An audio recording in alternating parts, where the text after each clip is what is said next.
Hey y'all, I'm Drake and this is Drake Makes Art. So Andy Warhol is one of my all-time favorite artists. Don't ask me why, I don't know. I think it might have to do with he was the first artist I ever heard about who was famous.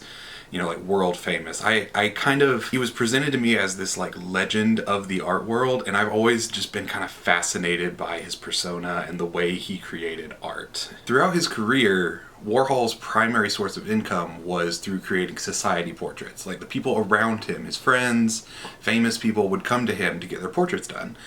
And he was kind of living at this weird crux of being a populist and being a super high society person. And he would often say that anyone could get their portrait done by him provided they could pay the $25,000 fee, So this week I'm going to try and create a portrait of my wife emulating Warhol's pop art style. Now, Warhol would start any of his commissions with a photo session where he would take about 60 Polaroid portraits of his subject. To kind of bring this into the modern era, though, I'm not going to do that. I'm just going to use a selfie that my wife took on Snapchat. Because what is Snapchat but the Polaroid of our era? Once I had decided which picture I wanted to use, I took it into Illustrator and made it into two separate stencils. One broke the piece up into sections that would be colored different colors, and the other was strictly for the black details. And there's a reason I broke it into those two stencils. You'll see in a second why. First, I took the color stencil and taped it to my canvas, then used a craft knife to cut out each section and paint it into the color I wanted it to be. In the tradition of Warhol's pop art style, I tried to use bold, vibrant colors that aren't too wild or non-representational. After I finished this base layer, it was time to move on to the black details. Now, Warhol would have screen printed his details. I, instead of using a screen printing technique, am going to use the spray paint stencil technique that I first used in my airbending video.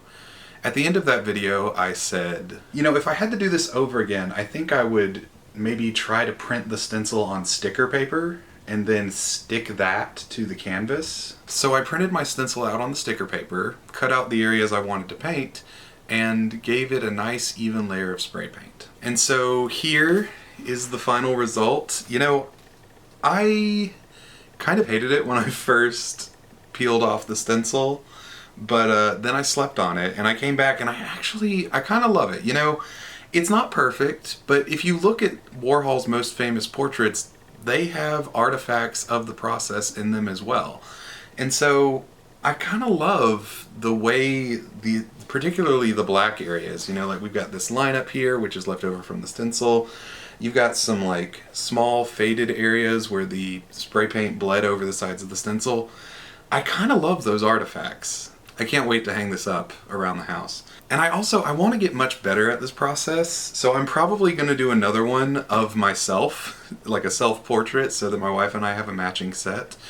Let me know in the comments if you want to see that video, or if I just need to do it off camera. Thank you so much for watching this video. If you enjoyed it, I hope you'll give it a like and subscribe to see more content like this. Thanks again, and I'll see you next time when we make something new. Bye.